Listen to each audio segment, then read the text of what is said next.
마태복음 13장에 가시면요, 13장의 24절부터입니다. 제가 수정을 했었는데 마태복음 13장 24절부터 읽겠습니다. 24절부터 30절까지 읽겠습니다. 자, 마태 13장 24절. 자, 시작.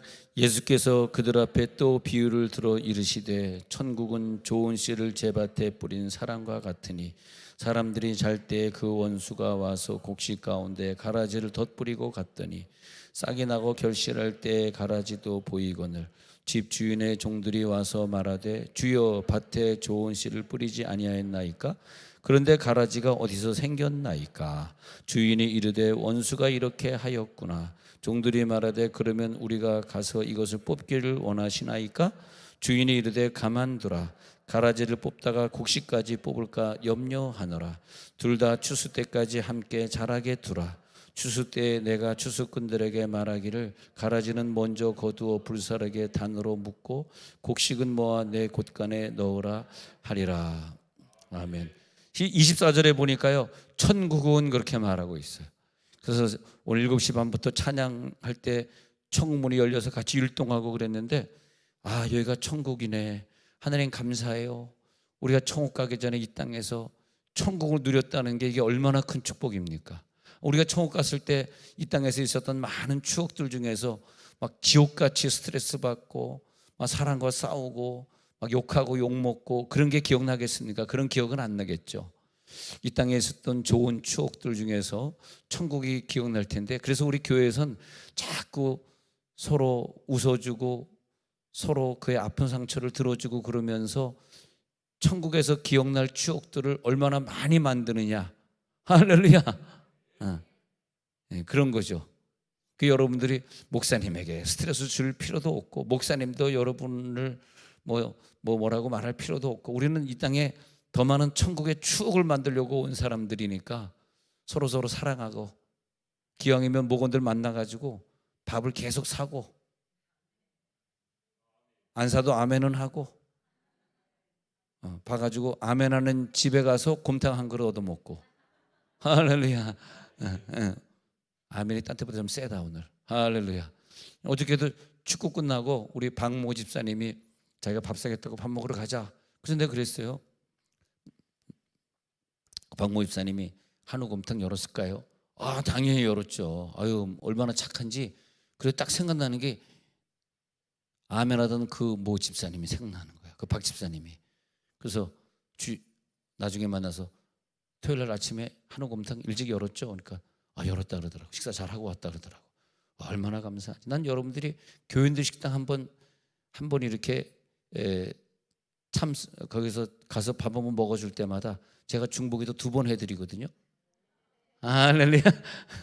이것도 다 천국이죠. 이런 말 들을 때, 야, 목사님 어떻게 한마디라도 저렇게 재미있게 말하냐? 왜 내 속엔 천국이 있으니까. 할렐루야. 내 속엔 천국이 있으니까. 내 속엔 기쁨이 넘쳐나니까. 기쁜 얘기만 하는 거지. 그렇지 않습니까? 아마 내 속에 지옥이 있으면 그럴 것 같아. 왜 핸드폰에 자꾸 카톡 소리가 나?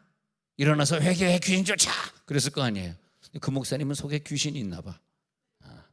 여러분 켜놔보세요. 아무리 울려도 제가 안 발안합니다. 할렐루야. 좀 끄라. 좀 불쌍하다. 좀 끄자. 자, 천국인데요, 천국은 하면서 좋은 씨를 밭에 뿌린 사람과 같은데, 천국의 특징을 보니까 25절 천국의 특징은요, 원수가 나타나가지고 가라지를 덧뿌리고 가는 게 천국이랍니다. 그러니까 이 천국은 2가지예요.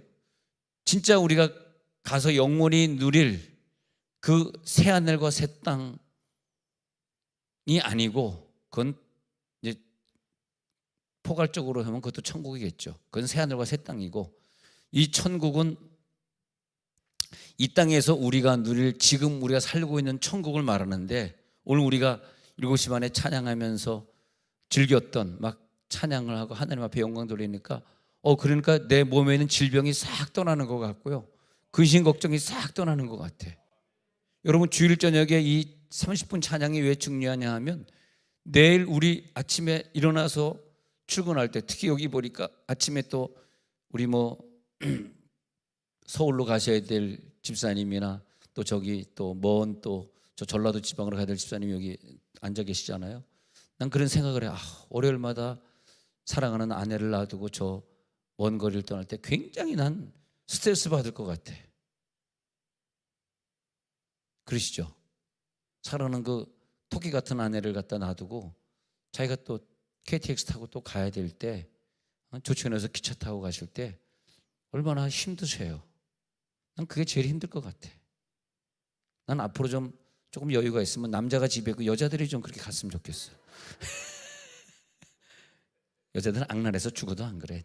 보내는 은사는 있을지언정 떠나는 은사는 없어. 예. 여보 일주일 동안 고생하겠다. 싹 돌아오는 순간에 뭐 화장실에서 웃는다며, 화장실에서. 그래서 얼마나 남성분들이 스트레스 받겠어. 그래서 떠나실 때 스트레스를 없애줘야 되는 게 오늘 저녁 예배 우리들의 목표인데요. 근데 찬양을 이렇게 드리는데 그 스트레스가 없어지는 거야. 목사님 기쁨으로 또 배 타고 갈 수 있겠습니다. 기쁨으로 또 비행기 타고 저 출장 또 갈 수 있겠습니다. 그래서 어떤 집사님에게 집사님 이번 주는 어느 쪽입니까? 예, 이번 주는 뉴질랜드입니다. 그 뉴질랜드 잘 갔다 오십시오. 잘 갔다 와. 저는 남아서 기도하겠습니다. 또 어떤 분 이번 주는 또 어디로? 목사님 지난주는 또 목사님 또 이번 주는 중국으로, 또 우리 권사님 중국으로 가야 됩니다. 또 중국으로 보냈어요. 많은 분들이 기도받고 해외로 가십니다. 그럴 때마다 저는 사실 속으로 울죠. 보고 싶은 저 집사님 권사님 또 내가 얼마나 보고 싶을까. 목사님 이번에 가면 1년 있다 옵니다 그러더라고. 1년 동안 집사님 보고 싶어서 어떻게 해요. 하여튼 전 남아서 기도하겠습니다. 근데 저의 기도는 뭐냐 하면 저 외국으로 가서 1년 동안 계실 때 절대 스트레스 받지 않게 하옵소서. 기쁨으로 비행기 타고 가게 하옵소서. 왜? 그래야지 가서 선교 활동을 할 건 아닙니까? 여기 계신 여러분들은 해외에 나가서 몇 년을 살다 오든지 여러분은 다 선교사를 임명받은 걸 믿으시기 바랍니다.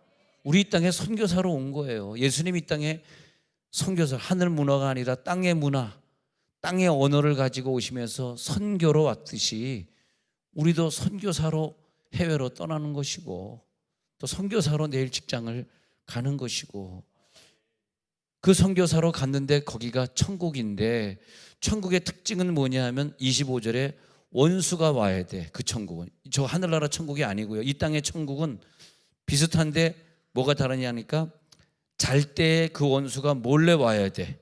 25절. 그리고 와서 뭐 하냐 하니까 이게 아주 중요해. 가라지가 없으면 천국이 아니야.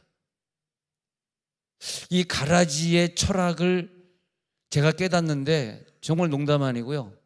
여러분들이 예수 몇 년 믿으셨는지 모르지만 저 가라지의 철학을 깨닫는데 제가요 38년 5개월 걸렸습니다. 그 전까지는 가라지가 뭔지 몰랐어요. 그래서 사실은 목회 초반에 이 설교를 잘 못했어요. 이제는 설교를 제대로 할 수 있겠습니다. 그러니까 여기서 예수를 38년 이하 믿은 사람은 아마 가라지 설교를 제대로 못 들었을 것 같아요. 그게 안타까워. 안타깝다. 다 사람들이 가라지를 오해를 하고 있어. 가라지를 잘못 생각하고 있어. 볼까요? 여기서 지금 그 마태복음 13장에서 말하는 가라지가 뭘까요? 가라지. 자기 나름대로 한번 이렇게 레포트 한번 적어보세요. 자, 질문. 가라지를 뭐라고 생각하십니까? 답 한번 적어보세요. 네, 저는 가라지를 뭐라고 생각합니다. 가라지가 뭘까요? 두 글자로 적으시오 했더니 원수. 여기 원수라고 하죠. 원수, 왼수. 네 글자 아니요. 평생 왼수. 풀어보면요. 남편. 아니 그러지 마시라 이거야. 왜 그래요 진짜. 뭐가 남편이. 그게 잘못된 인식에 뭐가 남편이 가라지입니까? 남편은 내 편이죠. 이 가라지는 원수인데 원수. 이 가라지를 누구라고 생각하니까 1번이고 2번. 가라지의 역할은 무엇이냐? 이게 2번이에요. 빨리 적어보세요. 가라지의 역할은 무엇이냐? 1번 가라지는 누구라고 생각하느냐? 2번 가라지의 역할은 무엇일까? 그래서 가라지는 나에게 어떤 영향을 주었는가? 3번. 가라지는 나에게 어떤 영향을 주었는가? 그럼 4번. 그래서 그 목표는 무엇으로 이루고 가는 것인가? 무엇을 해야 그 가라지의 목표는 완성되는가? 보도록 하겠습니다. 25절에 그 가라지를 원수라고, 자, 가라지와 동료를 키워드를 찾아라. 그 원수는 가라지. 그 가라지를 덧뿌리고 가는 사람이 누구냐? 원수. 그러니까 가라지가 원수가 아니라 원수, 이게 오해하시면 안 돼요. 다시 설명합니다. 원수가 가라지를 뿌리는 겁니다. 예. 그러니까 마귀가 원수예요. 마귀가 뿌리고 간 게 가라지이기 때문에 마귀가 뿌리고 가는 가라지가 아닌 사람은 가라지가 아니에요. 나를 다 싫어하는 사람들이 가라지다, 그게 아니에요. 네가 나를 싫어하니까 너 가라지야, 원수야, 그렇게 생각하지 말라는 겁니다. 원수는 마귀고 가라지는 어떤 역할이 있는데, 27절에 그런데 가라지는 어디서 생겼나이까? 28절에 가라지 원수가 이렇게 하였구나. 그러면 이 가라지가 있기 때문에 곡식이 잘못 자라니까 벼가 자꾸 죽으니까 이 벼를 위해서 가라지를 뽑아야 되겠네요, 그러잖아요. 28절에 가라지를 뽑아야 되겠네요. 근데 천국에 가기 전까지입니다. 이건요, 가라지를 여러분 목숨 꼴깍하고 넘어가는 순간까지 가라지를 뽑지 않겠다는 게 예수님의 뜻이에요. 가라지가 뽑히면 뭐다? 그건 천국 아니다. 가라지가 뽑히면 천국 아니다. 원수에게 하나님이 중요한 역할을 주셨어요. 야, 원수야, 너에게 할 임무가 있다. 너는 천국을 즐기고 천국 찬양을 하고 있고 막 기쁨으로 찬양을 하고 있는 저들에게 가가지고 가라지를 뿌려라. 그러면 나는 가라지를 뽑지 않도록 내가 너와 약속할게. 가서 가라지, 만약 어떤 교회에 갔는데 가라지가 없는 교회라면 거긴 천국이 아니다. 천국으로 만들기 위해서 너는 그 교회 가가지고 가라지를 쫙 심어라. 그리고 주님 오시는 날까지 나는 그 가라지를 절대 뽑지 않을 것이다. 그러니까 원수가, 야, 이게 웬 떡이야? 좋다. 하나님의 허락을 받았지. 그래서 아주 그냥 가라지를 오해하고 자기 원수가 아닌데 원수라고 착각하고 싸우는 그런 교회는 마귀께서 방문을 안 하셔요. 마귀가 신방을 안 하신다고. 마귀란 놈은 어디를 신방하느냐 하면은 서로 싸우고 네가 가라지야라고 가라지를 오해하는 교회는 이미 그거는 천국이 아니기 때문에, 그건 지옥이기 때문에 가지 않은데 아주 그냥 천국 같은 데만 가는 거야. 예. 찾아가가지고 거기서 막 가라지를 뿌리는 거야. 그리고 하나님이, 야, 잘했다. 네가 가라지를 뿌렸으니 절대 이건 뽑지 아니하리라. 우리들의 기도는, 하나님 가라지 때문에 힘들어요, 빨리 가라지를 제거해 주세요. 아니야, 가라지를 다 뽑아버리면 거긴 천국이 될 수가 없어. 천국에는 가라지가 있어야 돼. 언제까지 놔두시려고 그래요? 29절에 야, 가라지를 뽑다가 잘못하면 곡식을 건드릴까 봐 곡식 상처나지 않기 위해서 가라지를 안 뽑을 거야. 30절에 읽어볼게요. 시작. 둘 다 추수 때까지 함께 자라게 두라. 추수 때에 내가 추수꾼들에게 말하기를 가라지는 먼저 거두어 불사르게 단으로 묶고 곡식은 모아 내 곳간에 넣으라 하리라. 이 추수 때가 언제냐 하면요, 오늘이 아닙니다. 십자가에 못 박혀서 죽는 그날의 추수예요. 천국 가는 추수를, 이 추수 때를 어느 시점으로 보느냐에 따라서 모든 해석이 달라지는 거야. 예.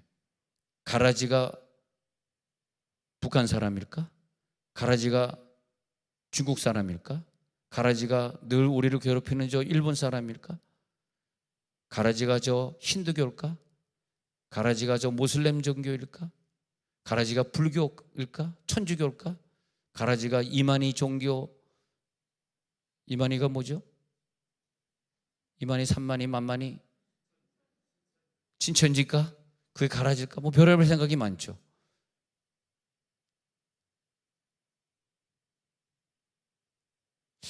근데 그 가라지가 뭔지는 모르지만 그 가라지는 언제까지 가야 되냐 하면 내가 죽는 그 순간까지 내 옆에서 있어요. 자, 그럼 이제 이 정도 됐으면 이제 가라지가 뭐라고 이제 결론이 나오죠.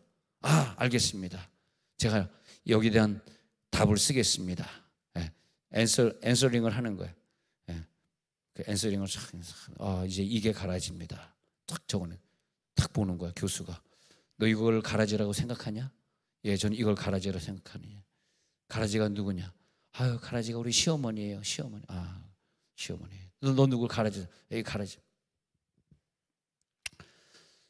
자, 이제 풀어보겠습니다. 십자가부터 나가겠습니다. 십자가는 뭐냐 하니까 십자가는 예수님이 못 박혀서 죽으신 현장이고 또 예수님이 거기서 살아나신 현장입니다. 예수님은 죽으실 때 우리 기독교에는 절대 자살하면 안 됩니다. 여기부터 풀어야 돼요. 자, 원수가 누구고 가라지가 누굴까? 보세요. 예. 시어머니가 원수가 될 수도 있지만은 아닐 수가 많습니다. 근데 그럴 수도 있어요. 원수일 수도 있어요. 그러나 시어머니를 목표로 두자는 얘기가 아니고요.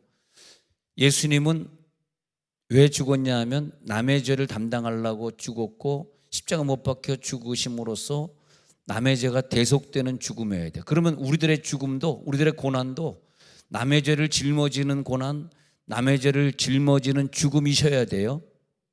그러면 죽을 때 내가 늙어서 병들어서 죽는 죽음, 1번 나 늙고 병들어가지고 80, 90 넘어서 죽어 하는 죽음, 2번 자살해서 죽는 죽음, 이건 다 왼수에 의해서 죽는 게 아닙니다. 스스로 죽는 거예요. 기독교에는 자살하면 안 됩니다. 성경에 그것을 원하고 있지 않습니다. 뭐 자살하면 뭐 지옥 간다, 천국 간다 그런 말을 제가 하기는 조금 두렵습니다. 왜냐하면 내가 모르지만은 여러분 식구 중에 뭐 자살한 사람도 있을지도 모르기 때문에 자살하면 지옥 간다 하면 또 그렇게 말했다가 그냥 되게 시험받은 분이 과거에 있어가지고 난 몰랐는데 식구 중에 누가 자살했더라고. 그런데 뭐 목사님 자살하면 지옥 간다는 얘기, 그분이 얼마나 믿음이 좋았는데 그러기도 하고, 또 우리 아버지가 한 말이 생각이 납니다. 너무 몸이 불편해서 가지고 나중에 식구들 너무 고생하고 내가 늘 미국에서 병원에 업고 다니고 내가 효자였었으니까 효자처럼 보이자뇨. 또 아버지는 아무래도 늙어서 미국 오신 분이니까 영어가 우리처럼 미국에서 미국 학교를 다니는 사람하고는 다르잖아. 그래서 내가 통역을 해줘야 되니까 난 병원에 가가지고 난 제일 괴로웠던 게, 물론 그 의사는 나이든 남자 백인 의사였는데 자꾸 아버지를 뭘 하는데 이렇게 아버지가 이렇게 이제 다 옷을 빨가벗기고 내 앞에서 뛰어보라고 내가 통역을 해줘야 되잖아. 아버지 점프 한번 해보래, 뛰어보래요. 그럼 뛰는데 이렇게 뭐 소변이 나오고 그러니까 이분이 막 적으면서 뭐가 뛰는데 소변이 나오면 안 되더라고. 막 뛰는 거야 이렇게. 그걸 내 앞에서 막 시키고 그러니까 나도 아버지로서 효도해야 되는 아들로서 괴롭더라고. 내가 이런 것까지 통역하고 옆에 따라와야 되나 그런 마음이 아팠습니다만. 근데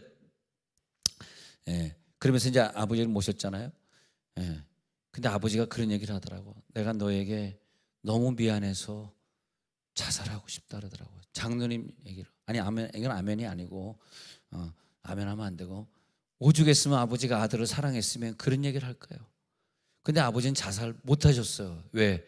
예수 믿는 사람이기 때문에 자연사로 연로해가지고 가셨는데, 그러면서 나는 그런 생각했어. 내가 목회할 때 자살하고 죽은 사람도 있지만 내가 목사가 자살하면 지옥 가, 내가 어떻게 그렇게 얘기하겠는가. 옛날에 일제시대 때 예수를 부정 안 하면 총살을 해서 죽이겠다 그러니까, 그래서 자기 스스로 몸 매달아 죽은 순교자도 있고 혀 깨물고 죽은 순교자도 있는데 그 순교자들이 지옥 갔나? 그건 아니잖아요. 그러나 자살은 내가 말하는 건 좀 다른 뜻입니다. 자살하고 예수님하고 죽음하고 다른 게 있다. 예수님 자살했나요? 자살처럼 보이죠. 그러나 예수님은 타살입니다. 타살. 왜 타살이냐 하면 남의 죄를 담당하고 죽을 때는 타살이어야 되는 거예요. 그러니까 누가 죽이냐? 이 죽이는 존재가 가라지입니다. 가라지. 이거 이해가 하셔야 돼요.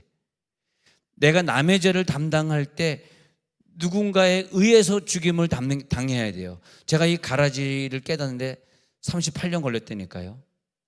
저 설교 생활을 굉장히 오래 했습니다. 저 목사 되기 전에도 뭐 교사하면서도 설교했을 것이고 아이들 가르치면서 그 뭐 공과 공부 그대로 뭐 카피해서 한 설교였지만 어쨌든 고등학교 때부터 공과 공부를 애들 가르쳤으니까 얼마나 오랜 세월, 지금 43살이니까 몇 년 안 됐구나. 얼마나 오랜 세월을 내가 설교했겠습니까? 그러나 솔직히 저는 가라지를 이해하지 못했습니다. 예. 가라지는 뭐냐면 타살을 말하는 거예요. 타살. 내가 누구의 죄를 속하려 그럴 때는요, 나 스스로 늙어 죽는 사람, 나 스스로 병들어서 죽는 사람은 남의 죄를 속할 수 있는 게, 예수님이 병들어 죽었습니까? 예수님이 자살해 죽었습니까? 아니에요. 예수님을 분명히 죽여야 되는 존재들이 있었어요. 거기에는 가룟유다가 등장해야 했고요, 로마 병정이 등장해, 빌라도가 등장해, 가야바 법정에서 다 그런 사람들이 시리즈로 등장을 해서 그들을 가리켜서 천국 안에 존재했던 가라지들입니다. 그 가라지들 시리즈가 없었으면 예수님은 내 죄를 가져갈 수 없었다는 거예요. 네. 그 가라지들을 이 땅에 심게 놔두신 거예요. 왜?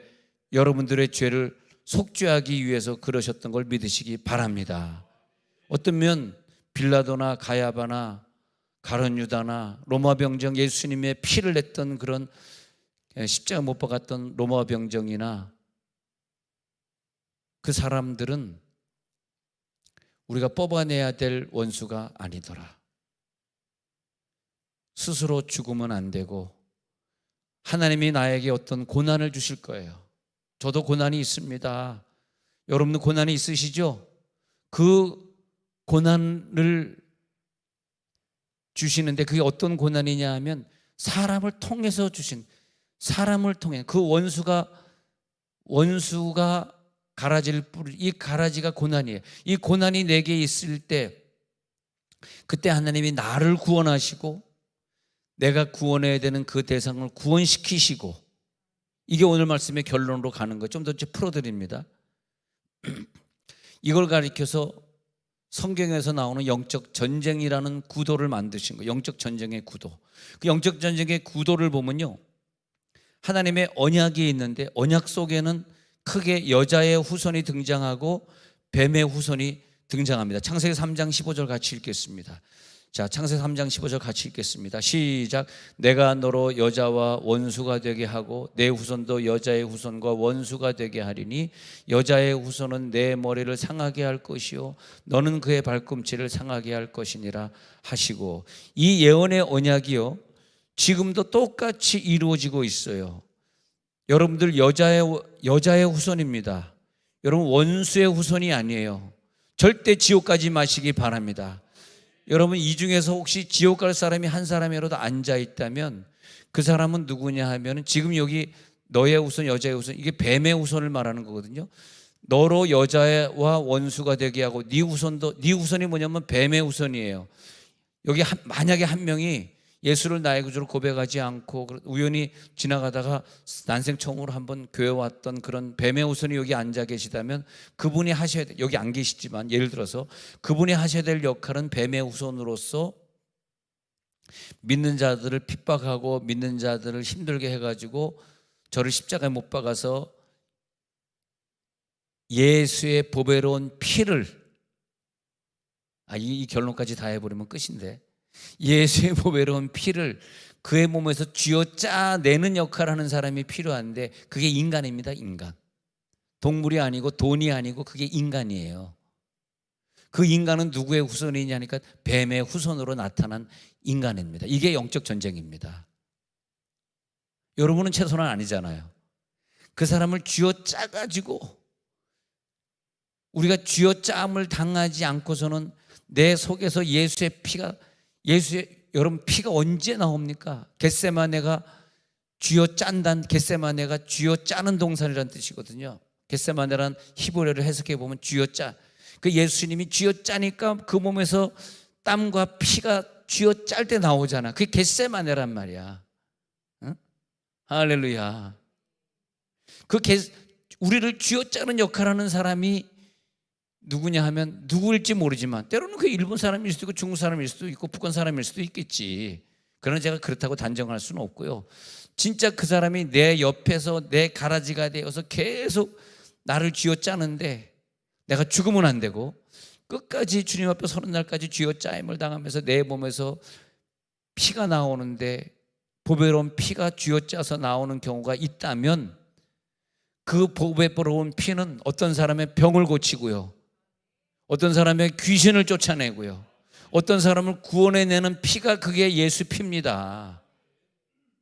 내가 잘못했기 때문에, 내가 실수를 했기 때문에 욕먹는 피가 아니고요. 그건 지가 고치면 그 피는 안 나와. 조심하면 돼. 노력이 부족했다면 노력하면 되는 거예요. 기도가 부족하면서 권사를 받아봅니다.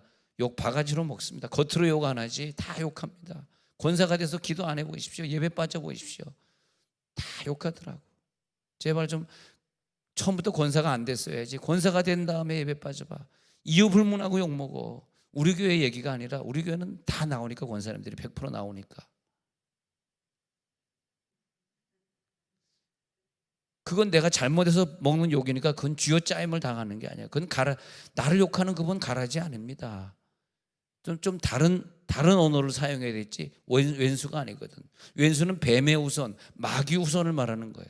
하나님 이 땅에 마귀 후손을 둬가지고, 마귀 후손이 사실은 어디 있냐 하면요, 지옥 갈 사람들인데 여기 있는 것이 아니라 우리가 같이 살고 있는 그 동네, 그 직장에 있으면서 우리는 끝까지 그를 용서하고 끝까지 그에게 밥을 사주고 하지만 그 고마움을 모르고 끝까지 우리를 물질로 괴롭히고 뭐 직장에서 뭐 나쁜 소문을 내고 그러면서 우리 믿는 사람을 막 쥐어짜고 있는 존재가 있어요. 그리고 그 존재에 의해서 결국은 죽임을 당하는 겁니다. 그때 다 이루었도다. 십자가 위에서 다 이루었도다. 전쟁의 구도, 싸우는 전쟁터, 그걸 보시면 돼요. 뱀의 후손과 아브라함의 후손을 나누면서 너가 여자의 후손이니 뱀의 후손이니, 좀 보자고요. 그러면서 가인이 나오잖아, 아벨이 나오잖아. 그 인간의 세계가 시작이 됩니다. 아담은 흙으로 만든 인간이지 아담과 하와가 이 땅에 부모님의 배에서 태어난 인간은 아니에요. 좀 신비스러운 인간이죠. 뭐 완전한 인간체라고 볼 수가 없어요. 엄마 뱃속에서 10달 있다 태어난 사람들이 아니니까. 근데 정식으로 인간으로 태어난 최초의 인간은 가인과 아벨입니다.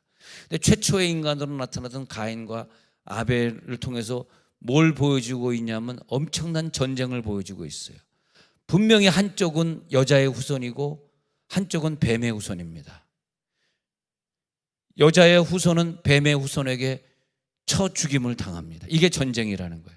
다시 가인, 아벨 정리해 보자. 쭉 적으면서 정리해 보자고요. 하늘의 사람과 땅의 사람 이렇게 나누는 거예요. 좌우로 이제 나눠 보세요. 좌파 우파 나누듯이 나누는 거예요.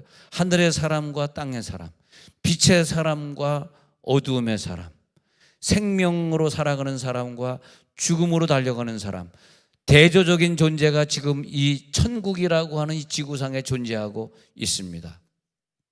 갈라디아서 4장 22절로 가요. 자, 정리합니다. 중요한 거 정리합니다. 시작. 기록된 바 아브라함에게 두 아들이 있으니 하나는 여종에게서 하나는 자유 있는 여자에게서 낳았다 하였으며, 23절 여종에게서는 육체를 따라 낳고 자유 있는 여자에게서는 약속을 말며. 자, 여기 이것을 무엇을 말하고 있느냐 하면 종의 자녀와 언약 있는 자유 있는 자의 자녀, 이렇게 정리 한번 해보자고. 갈라디아서 4장 22, 23 적으시고 29절로 또 참고로 넘어가겠습니다. 29절로 넘어가겠습니다. 갈라디아서 4장 29절로 넘어가가지고, 그래서 이 존재가 어떻게 된 존재냐. 시작. 그러나 그때 육체를 따라 난 자가 성령을 따라 난 자를 박해한 것 같이 이제도 그러하리라. 잘 보십시오. 육체를 따라 난 자와 성령으로 따라 난 자. 자, 좌우편 이게 잘 적어놓지 않으면 잊어버립니다. 여러분 자녀들이 학교 와서 공부할 때 여러분 공부 우등생으로 만들고 싶으면 자꾸 쓰라 그러십시오. 쓰면 기억이 오래 남고 쓴 것은 자기가 한 번 더 둘쳐보게 되니까 시험 때 돼가지고 자기가 썼던 거 쑥 훑혀보면 다 기억이 나서 공부를 잘하는 거거든요. 예. 하여튼요, 누가 누구를 핍박해야 돼? 약속으로 난 자, 빛의 자녀, 쥐어 짜임을 당하고 보배로운 피를 내줘야 되는 자들은 절대로 아무도 핍박하지 않습니다. 혹시 여러분 목사님 부부에게 핍박을 당해본 적 있습니까? 저나 제 아내가 여러분 혹시 핍박했다라면 마귀의 자녀입니다. 그건. 나는 천사처럼 생겼잖여. 우리는 누굴 핍박하려고 목회하지 않습니다. 누구의 피를 쥐어짜려고 이 땅에 태어난 사람들이 아닙니다. 혹시 여기서 이 설교를 듣고 있는 부교육자 중에서 나에게 핍박을 받아본 적 있습니까?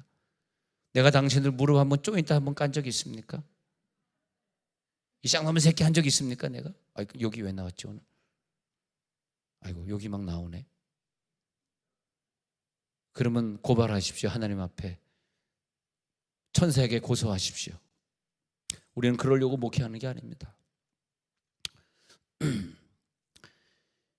언약으로 난 자와 언약으로 나지 않은 자 두 종류밖에 없습니다.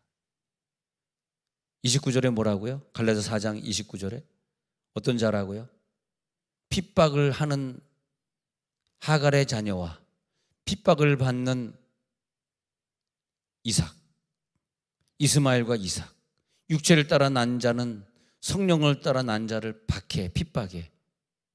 여러분 성령 받으셨으면요 뭐가 달라진지 아세요? 성령 받은 순간부터 달라진 것이 있는데, 그전에는 성령 받기 전에는 그렇게 방언하는 자가 믿고 말이야, 예언하는 자가 믿고, 자기 혼자 성령 받았다고 들고 뛰는 자가 믿고, 힐링 캠프 가가지고 쓰러져 있는 자들이 믿고 그런 적이 있었어요. 근데 자기도 힐링 캠프 와가지고 은사 받으니까 내가 왜 힐링 캠프 했던 자들을 미워했지? 내가 속죄 하는 마음으로 이번에 힐링 캠프 2차, 3차 더 참석해야지. 할렐루야. 중보기도 팀, 두나미스 팀까지 가야지. 할렐루야. 새벽기도 안 빠져야지. 놀렐루야. 진도가 너무 많이 나간다. 아멘 아멘. 아유 그만해야지. 속겠다. 계속 속아 넘어간다. 하나님으로부터 선택을 입은 자, 그렇지 않은 자 둘이 공존하는 게 어디다? 천국이다. 내가 말한 게 아니에요. 천국은 어디냐? 원수가 가르지 뿌리고 간 데가 천국이다 이랬잖아요. 가인 아벨 있죠. 그 다음에 이삭과 이스마엘 나타나죠. 야곱과 에서가 나타나죠. 그 다음에 야곱의 자손은 누가 나타납니까? 원수들은 요셉을 우물에 던져버립니다. 미디안 사람에게 팔아버립니다. 요셉은 끝까지 자기 형들 10명의 형들을 절대 용서합니다. 절대 형을 핍박하지 않습니다. 아무리 그 사람이 이 요셉을 핍박해도 절대 말로 한마디라도 생각이라도 그들을 미워하지 않습니다. 왜? 약속의 자녀니까. 요셉은 약속의 자녀니까. 하나님의 은혜를 입은 자와 아직까지 입지 못한 자 둘로 나눠집니다. 두 계열이 나타났는데, 하나님으로부터 언약의 예정의 선택을 입은 계열, 하나님으로부터 예정, 선택, 경륜, 계획, 이것을 입지 못한 자는요, 그게 그렇게 시기 질투 나는 거야. 저 사람은 태어날 때부터 예정을 입은 것 같아. 태어날 때부터 하나님이 선택하신 것 같아. 근데 나는 아니야. 그럼 내가 가라지가 돼가지고 곡식인 알곡인 자를 미워하게 돼 있죠. 여러분들은 은혜를 입어서 하나님의 자녀가 되었다는 이 믿음을 절대 가져주시길 바랍니다. 하나님의 은혜를 입지 못한 자처럼 살지 마시고, 하나님의 은혜를 입은 자처럼 항상 사랑하고, 항상 보호해주고, 항상 칭찬해주고. 할렐루야. 뱀의 후손이 아니라, 마귀의 후손이 아니라 여자의 후손, 이 말이 뭐냐면 예수의 후손이란 말이에요. 예수의 후손. 예수의 후손이 될지어다. 예수님이 여자의 후손으로 왔잖아요. 여러분들은 하나님의 자녀란 말이에요. 여자의 후손 이 얘기할 때 영적으로는 너는 하나님의 자녀야. 하나님 우리 아버지야. 할렐루야. 선택당한 자와 선택당하지 않은 자, 공격을 하는 자와 공격을 받는 자, 이렇게 나누는 거예요. 네. 절대 직장에서 남 욕하고 그러는데 포함되지 않길 뭐 그렇다 해서 구원 못 받았다 그런 데까지 진도가 나간 건 아니지만 적은 것이라도 우리는 직장에서 공격의 대상은 될지언정 나를 공격하는 그 집사님 직장에서는 대리 직원 뭡니까 과장 그들을 공격하지 마시기 바랍니다. 하나님의 자녀가 마귀의 자녀와 다른 길을 갔는데 그래서 이 천국의 모습을 보니까 마귀의 자녀에게 핍박을 받도록 만들어 놓은 구조, 하나님의 자녀의 특징을 봅니다. 항상 평안을 전하고 항상 웃고 기쁨을 전하고 절대 남을 저주할 수 없고 핍박할 수 없고 절대 미워할 수 없는 특징을 제가 그랬죠. 제일 큰 축복은 뭐다? 태어날 때 온유한 성품을 가지고 태어나는 거다. 그것보다 더 큰 축복이 어디 있습니까? 할렐루야. 할렐루야. 제 자랑해야죠. 또 여기서는 왜 안 나오나 걱정했지. 왜 제가 오늘 자랑 안 하는 거야? 저는 어릴 때부터 진짜요, 누나 넷을 비롯해 가지고 어릴 때부터 교회를 다니면서 여자애들을 무수히 봤습니다. 여자를 욕해서 죄송하지만 남자하고 좀 성격이 다르더라고요. 여자는. 죄송해요. 용서 제발 부탁합니다. 언니들 용서해. 남학생들보다 여학생들은 잘 털어져. 남자는 잘 안 털어야 돼. 여자는. 그리고 조금 그게 좀 강해. 시기 질투가 남자애들보다 조금 강해.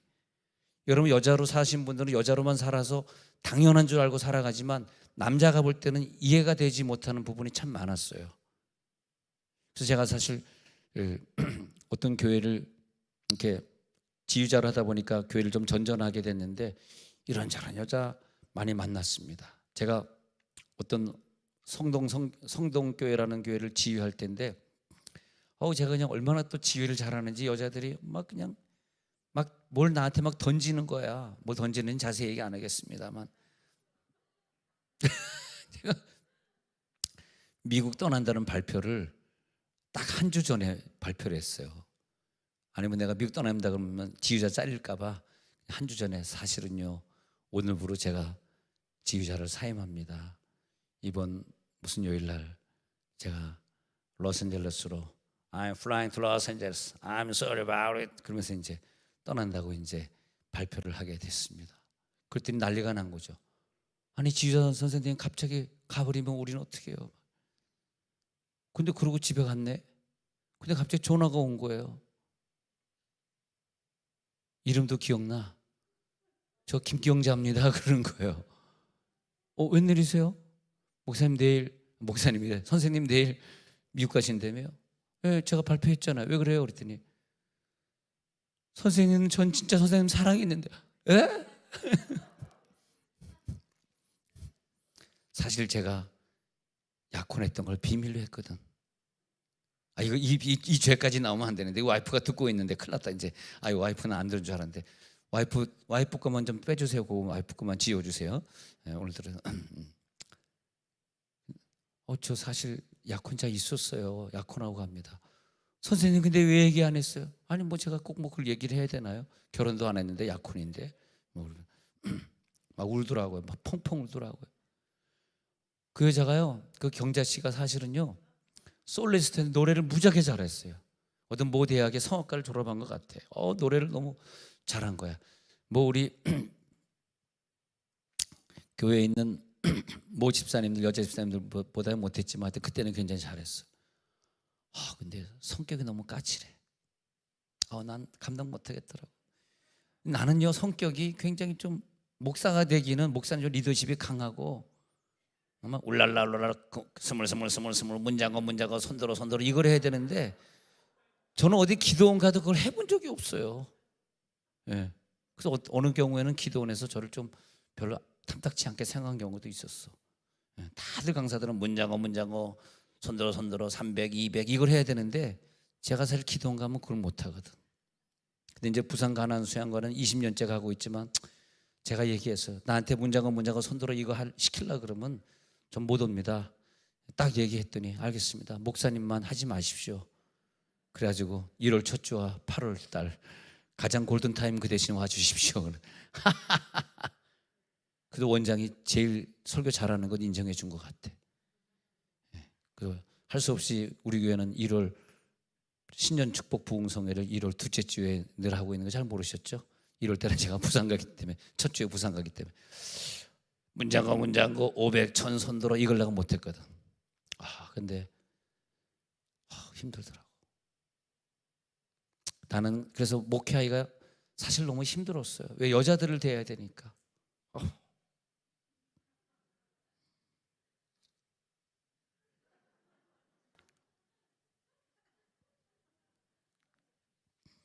근데 정말 여자를 만났는데, 우리 매형 이재원 선교사님 소개로 여자애를 소개시켜주겠다 만났는데, 만나보니까 성격이 참 좋더라고. 처음에 만나서 사실은요, 앞으로 만나기 전에 첫 시간이지만 우리 형이 출가해버렸기 때문에 평생 돌아가실 때까지 우리 부모님을 저는 모셔야 됩니다. 그러니까 얼마든지 모시겠습니다.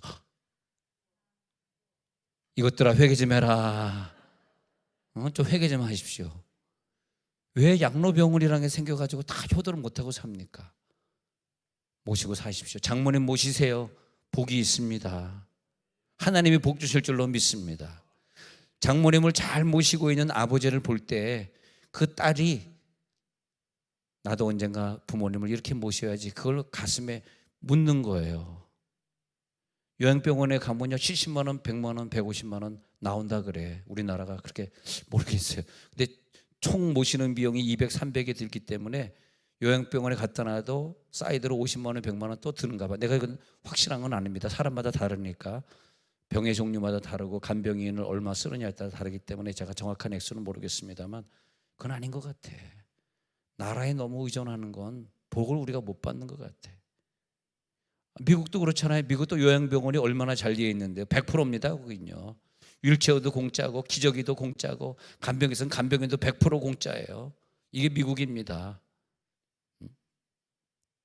어떤 면에서는 제가 건강보험을 들진 않고 그냥 미국 시민권을 갖고 있는 이유는 썸데이 나도 어떻게 될지 모르니까 그냥 아프면 미국으로 뜨려고 그러고 있습니다. 근데 이제 아프지 않으면 교회를 뜰 수는 없어. 죄송하다. 부목사님들이여 포기해라. 자 이제 우리가 보니까요, 거기까지만 하겠습니다. 더 이상 뭘 제가 얘기하겠습니까? 예레미야 31장 27절 28절에 보니까요, 하나님이요 분명히 하나님이 그걸 하신 건데, 보세요. 둘째 절 보면요, 사람의 씨와 짐승의 씨를 이스라엘 집과 유다 집에 뿌리겠다는 거야. 요거 기억하셔야 돼요. 왜? 구원하려고, 구원의 피를 내게 하기 위해서. 어쩔 수 없는 거예요. 이거 여러분 아직 잘 이해를 못했을 텐데 제가 결론으로 가면서 꼭 여러분 이해시키고 오늘 설교를 해야 되니까 좀 참아주시고 보세요. 하나님의 뜻은요, 일부러 짐승의 씨를 이 땅에 놔두겠다는 거야. 안 그러면 우리 이 땅이 구원의 구조가 될 수가 없어요. 구원의 구조가 되려고 그러면요, 예수가 우리를 구원하시는 분으로 되려고 그러면 자살해도 안 되고 혼자 어디 가서 교통사고를 만나도 안 되는 거야. 예수님 어떻게 죽어야 되냐면, 가룟 유다가 누구냐 하면 뱀의 후손으로 나오는 게 가룟 유다거든요. 잘 따져보면 가룟 유다의 후손이 뱀의 후손입니다. 그래가지고 예수를 죽여야 되는 거예요. 예수를 핍박해야 돼. 매질을 해야 된다는 거야. 짐승의 씨의 역할은 그걸 하는 거예요. 일본 사람들이 신사참배 시키도록 우리를 매질을 하고 못을 박아놓고 그 못 위를 걸어가도록 막 이 못이 말이야 예수님의 사진을 밟아니까 안 밟으니까 그러면 너 못하고 위를 지나가, 못하고 위를 지나가는데 그 못이 이 발을 막 뚫고 지나왔다는 거야. 그러다 기절해서 죽었다는 거야. 많은 순교자들이 그렇게 우리들의 선조들이 일제시대에 어마어마하게 그렇게 순교하고 죽었습니다. 그래야만 우리나라의 구원의 피가, 이 구원의 피가 말이에요, 우리나라만큼 이렇게 쏟아진 나라가 또 어디 있겠어. 생각해 보십시오. 폴포트가 죽였던 캄보디아의 그 어마어마한 킬링필드의 피는 순교의 피는 아닙니다. 동족 간의 상잔인데 순교의 피가 아니에요. 근데 일제시대 때 뿌려졌던 6.25 전쟁 일어나기 전에 있었던 피는요, 이건 순교의 피들입니다. 아시겠어요? 그래서 우리나라를 주님 오시는 날까지 최고의 국가로 하나님 유지할 수밖에 없으니, 세상이 지금 다 달러가 오르면서 제일 큰 피해를 받는 민족이 다른 민족이지, 여러분 달러가 올랐다 그래서 1400대 돌파돼서 여러분 얼마나 불편하십니까? 잘 못 느끼죠. 왜? 세계 최고의 국가이기 때문에 못 느끼는 거예요. 당장 일본만 하더라도 지금 당장 너무 힘드니까 그냥 관광객 오픈하겠다 지금 발표하지 않습니까? 우리가 지금 관광객 오픈하겠다고 발표합니까?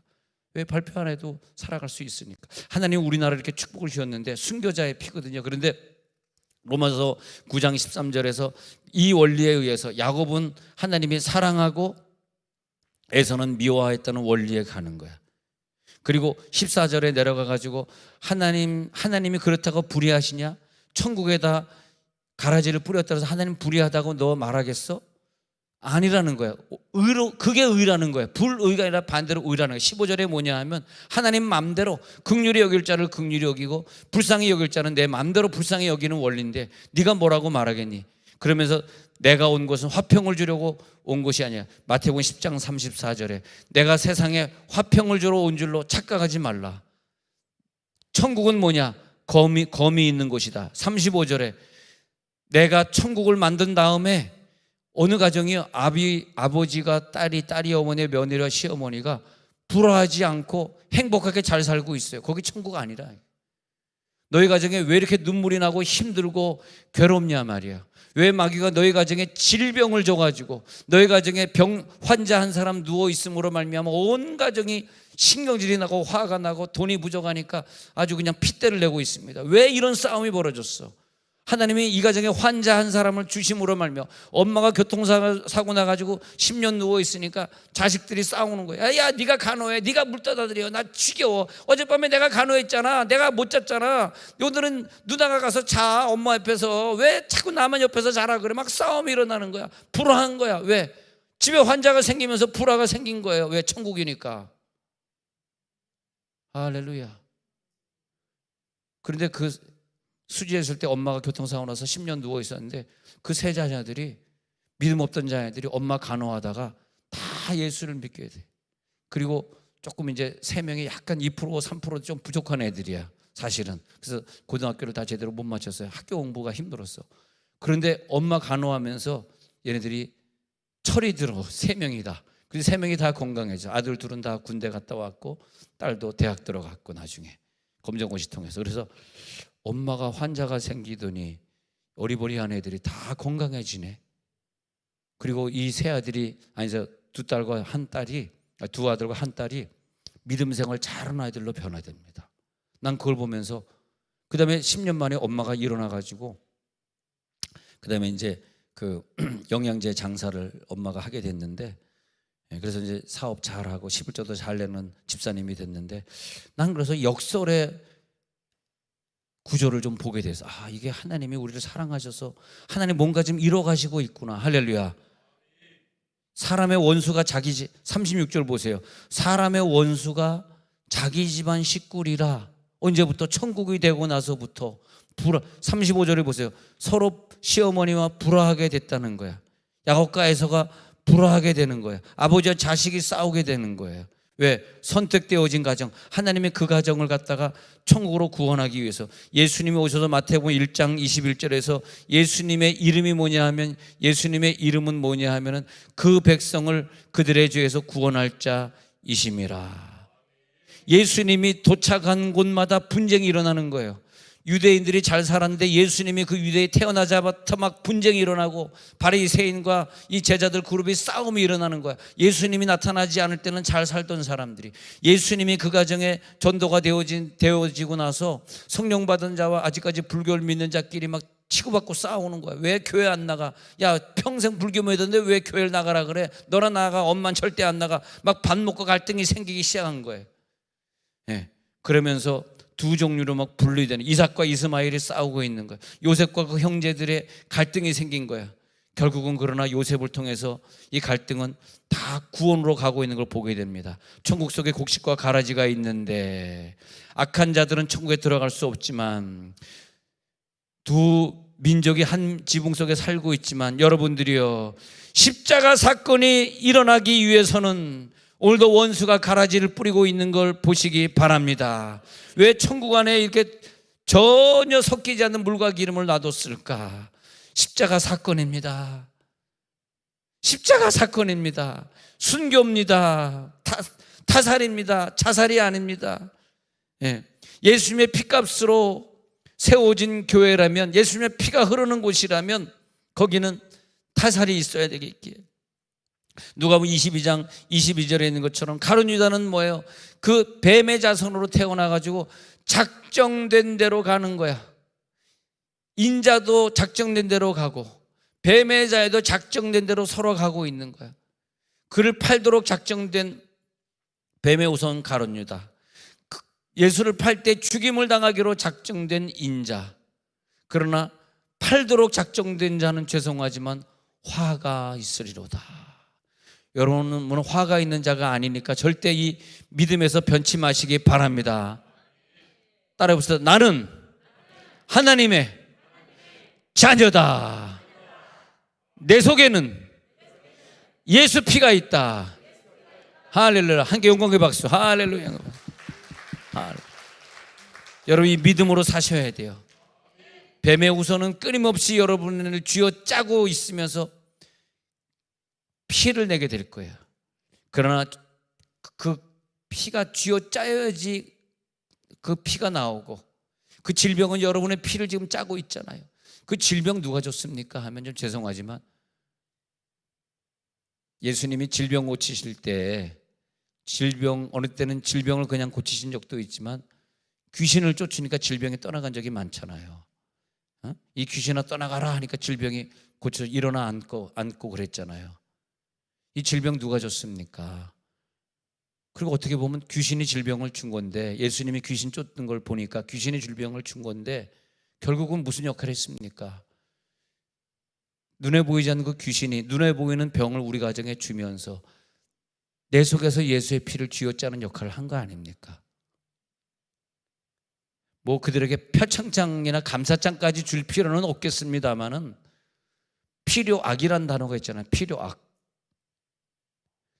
하나님이 이 세상에 천사를 창조한 것도 참 위대한 창조지만 나는 역설적으로 이 귀신을 창조한 게 참 위대한 창조인 것 같아요. 귀신이 없으면 우리들의 피를 내줄 수 있는 존재가 없어요. 우리를 핍박할 존재가 없습니다. 아멘 안 할 줄 알지만은, 그래도 아멘 안 하셔도 되지만은, 이 놀라운 철학의 이야기는 어디 뭐 박사나 교수가 할 얘기가 아니에요. 감사하죠. 내가 박사가 아니고 교수가 아니니까 이런 얘기 해야지, 내가 신학 박사쯤 됐으면 이런 얘기 절대 못합니다. 신학에 걸리는 얘기니까. 정말 감사하더라고. 하나님, 이 땅에 귀신을 보내줘가지고 내가 실수할 때 귀신이 너 왜 실수하냐 해가지고 귀신에게 틈을 줘가지고 내가 또 질병에 걸려가지고 몇 날 며칠 회개하면서 기도해가지고 병 고쳐지고 다시는 내가 그 죄 짓지 않겠습니다. 아니, 하나님이 병을 주겠어? 신령한 신분이 나를 넘어뜨려서 시험 주겠어? 시험이 있기 때문에. 아니, 마귀가 광야에서 예수님에게 시험을 준 거지, 하나님 아버지가 광야에서 예수님에게 40일 금식하는데 시험을 주겠냐고요. 할렐루야. 쥐어짜는 마귀가 존재했던 거죠. 여러분, 이제 결론으로 가야 될 시간이 되었는데, 여러분 지금도 말이에요, 십자가 사건을 여러분 곁에서 재현이 되고 있습니다. 여러분 제 말을 꼭 기억해 주시기 바랍니다. 육에 속한 자들은 성령에 속한 자들을 핍박할 수 있지만 여러분은 그렇지 않습니다. 갈라디아서 4장 29절에 지금도 그러하다는 게 나오는 거예요.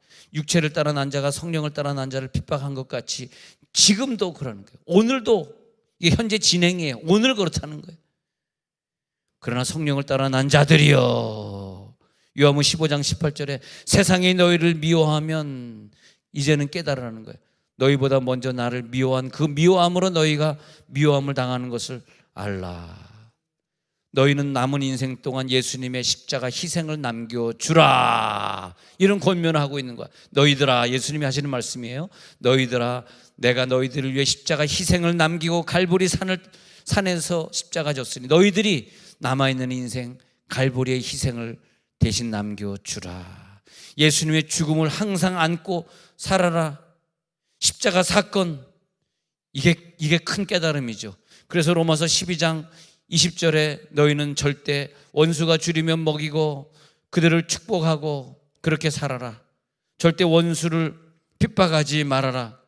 그래야 너는 알곡이 될 것이다. 십자가 사건을 품고 너는 구원을 완성시켜 달라. 너희는 버림을 당하면 버림을 당하는 자에게 속해라. 버림을 하는 자의 10명의 형들에 속하지 말라. 요셉 속에 속하는 자가 되어라. 너희 땅에 예수님이 십자가의 족적을 남기고 간 것처럼 너희들은 너희 땅에 십자가 족적을 남겨주라. 그리고 베드로전서 2장 4절에 있는 것처럼 사람에게는 버림바가 되었으나 하나님께는 택하심을 입은 보배로운 산돌처럼 예수에게 나와 너희도 산돌같이 신령한 집으로 세워져라. 할렐루야. 그러므로 너희를 신령한 집으로 세워가는 역설이 있으리라. 요한복음 15장 18절에서 세상이 만약 저 불신자들이 너희를 직장에서나 학교에서 너희를 미워한 일이 있다면 먼저 나를 미워한 줄을 알라. 바로 그것이 갈라디아서 6장 17절에 바울이 고백했던 너희들 괴로워하지 마. 읽어봅시다. 시작. 이후로는 누구든지 나를 괴롭게 하지 말라. 내가 내 몸에 예수의 흔적을 지니고 있노라. 이제 말씀이 이해가 되시죠? 이 말씀이 오늘의 결론입니다. 이 말씀이 오늘 결론. 내 몸에 예수의 흔적, 십자가의 흔적, 자살의 흔적이 아니에요. 타살의 흔적입니다. 하나님 가라지를 주신 것 감사합니다. 내 몸에 타살의 흔적이 남아 있습니다. 이 십자가의 자국이 남아 있습니다. 이 시간 눈을 감고 기도에 들어갑니다.